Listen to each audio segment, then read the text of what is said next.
Welcome back. Another episode of Indigo Church.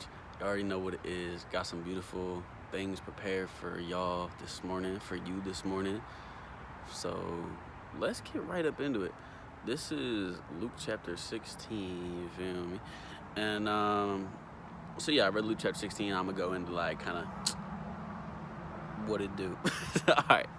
Quit playing with Yo, you should have seen all the bloopers before I got to this take, because I think I'm going to take this take, but some of the bloopers, one of these days it's going to be a blooper reel, because I do it every now and then. I'm just so silly, and then I just stop, because I can't actually start a video that way. Anyway, let's get right back into it.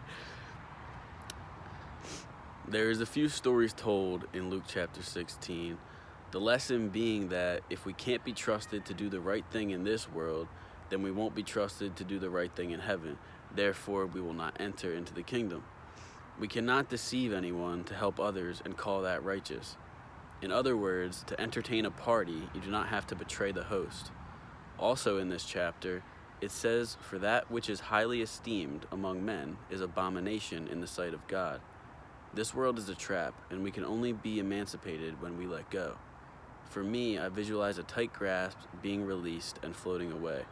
All the sore muscles from holding on so hard are immediately relaxed. All the tension is fading as we float away. Now we don't have to worry or try to dictate our lives and let faith guide us. Not caring about circumstance, not caring about ourselves. Once the only thing we care about is our faith and our trust in God, we are free. God knows our heart, and He knows the hearts of others. What is meant to be is already happening. We must keep seeking God's wisdom so we can make Him proud. Our Father loves us, and we should not disappoint Him. He loves us so much, miracles are bound to happen in His glorious name. We are cared for and never forgotten. The hard things are there to make us stronger. We have to let go to be free. The hardest things to let go of are the most important to let go of. Anything we hold on to in this world will become a trap. This world is of sin and death, and God is of life. Just let God take control and do your best to serve Him, listening to the Holy Spirit and dying to fleshly desires. So that's the John. I don't know where these kids just came from. I've been here for like 5 minutes doing bloopers, and now all of a sudden I do the real take, and the kids is all like, like what? Like, where'd you come from? Go home, bro. Leave. I'm just playing. I'm in a silly mood today. But at least I get to share some of the silliness. I mean, you missed the bloopers. Those were the best, right? But maybe not. The real take's meant to be, you feel me? Like, just get real. Like even when I'm being serious, there's an underlying silliness. You know what I'm saying? But the message is not silly. The message is bop beautiful. It's bop beautiful. So I can't even take myself seriously. Alright, my bad. Like, for real though. The message is beautiful. And I hope it means something to you. That we gotta serve God, right? And like, there was a way to fully connect even what I said. The same way how like the Bible, like, it fully connects, right? I noticed it after I like wrote it and read it. Like, the chapter's kind of about like trusting God. Well, no, it's like, all right, it goes both ways, right? So like the chapter's really saying, if you can't be trusted in this world, how can you be trusted in heaven? So it's basically saying like God has to trust us, but for God to trust us, we have to trust God, because then we can actually start to serve God and stop serving ourselves. You know what I'm saying? So that's how it really comes full circle. And like, I noticed that after what I wrote. I didn't really notice that reading the chapter, because the chapter for me was saying like, oh, we have to do right on earth so that God will trust us in heaven, right? And that was kind of just point blank, period.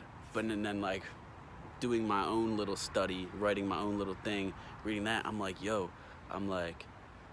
only way God could trust us is if we fully trust Him and let go. You know what I'm saying? And it's just like, I mean, every video is kind of the same, right? Like, every chapter is kind of the same, right? The message is always the same. Different words, different analogies, different context. But the message is always like, forget about yourself. Free yourself from the world, the chains of this world, right?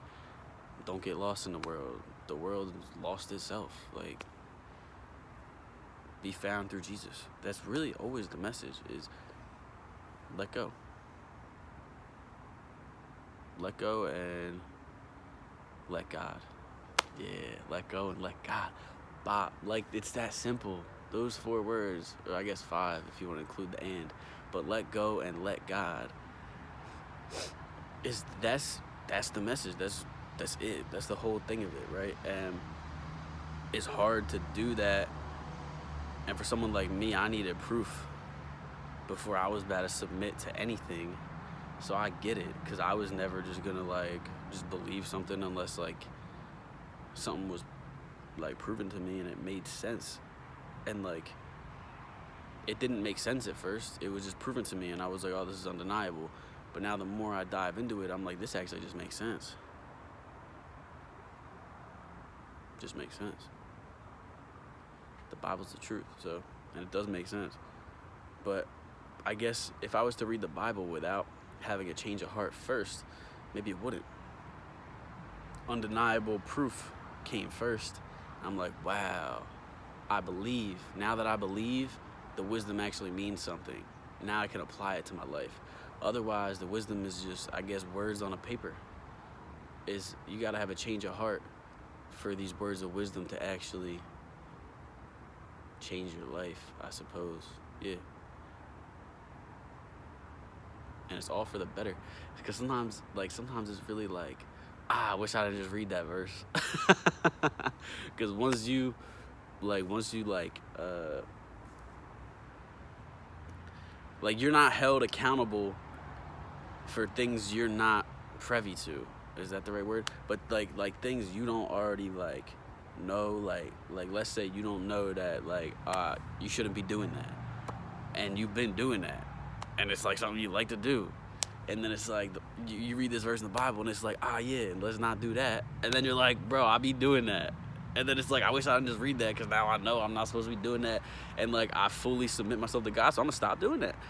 But like, I don't want to stop doing that. And that's where it comes, like, you gotta die to yourself. Like, you gotta stop pleasing yourself and stop doing stuff that you want to do and start doing stuff that God wants you to do, because in turn, it is what you want to do. Because then you start seeing more blessings coming through, and it's just like flowing. It starts free flowing. You don't have to try anymore. Like, you just let go and let God, and it's all just coming together. Like, you might not realize it's what you want to do, because you want to do that, right? And you start doing this, then you realize how much better your life gets, slowly but surely, until you're to a place where you look back on your life a year ago, 5 years ago, 10 years ago, and you're like, wow, look at how far I've come, and I know I didn't do it alone. I know I would never be here without my faith, because you will grow through faith, right? And we're not talking materialistic growth. I mean, materialistic growth could come with it, right? But no, we're talking spiritual growth. You becoming an amazing person, an amazing disciple of Christ. Like, you are a blessing to the world. You're a miracle. You're a testimony. You're a vessel. Like, all these things, like, bow, bow, bow. Low battery, eat it. Low battery can eat it. Yeah.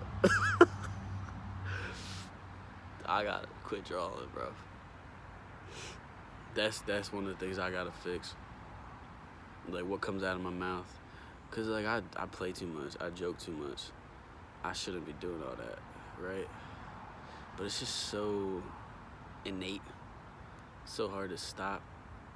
I have funny things I feel like I want to share sometimes, but they might be inappropriate, and I really shouldn't be spreading.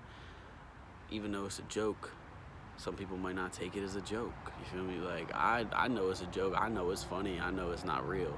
Some people might think, oh, it's real. Like, he's stupid. Like, he thinks stupid things. Like, his mind is corrupt. But it's not the case. But I shouldn't even be putting stuff out there where people could use it against me, because already being a disciple of Christ, the world is trying to discredit me. This world that's run by sin and death and the devil does not want people to be discipled into Christ. So this world is going to use anything they can against you so that you're discredited. So people will not follow you. People will not end up following Christ. Like,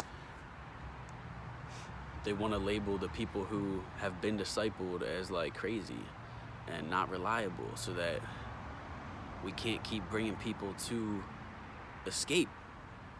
Because it's like we can keep being puppets in this life for the devil, and the devil doesn't want to lose his puppets. He wants the biggest cast he can have, so he can laugh and play with us and blah blah blah. Like, so that's, I don't know, bull weirdo. Like, for real. And I don't know. I feel like you get it though. I kind of got lost for a second. But sun came out, shining on my face, boy. I had to look at it, cause dang, the light is good. So, I think that's it, bro. So I'll probably see you next week. If like, I was about to joke, but I'm gonna just chill, right? So I'll see you next week if you really like what I'm doing here and you want to keep watching these videos because they mean something to you. I really appreciate that, and I'm glad I could be a part of your journey in life, and in hopefully following Christ, submitting your life to a greater power than yourself that loves and cares for you and is going to lead you in the right direction. So that is that's why I'm here. I'm here to help. This channel is not for me, it's for you, it's for all of us. It's not my channel, it's our channel. You know what it is. If you want to hit me up, there's a number in the comments. It's pinned at the top. You want to be a part of this channel, want to put a video on this channel, want to speak your testimony, that's all possible. Just hit me up. We'll figure something out. You feel me? So I don't know what else I could really say other than, like, I love you guys so much for supporting this mission that I'm on and being here for the stuff I have to say about what the Bible has to say, and kind of what it all means to me, and hopefully what it means to you, and you know what it is. So I love you guys, and I'll see you next week, next Saturday. Yeah, I'll catch y'all later. Peace.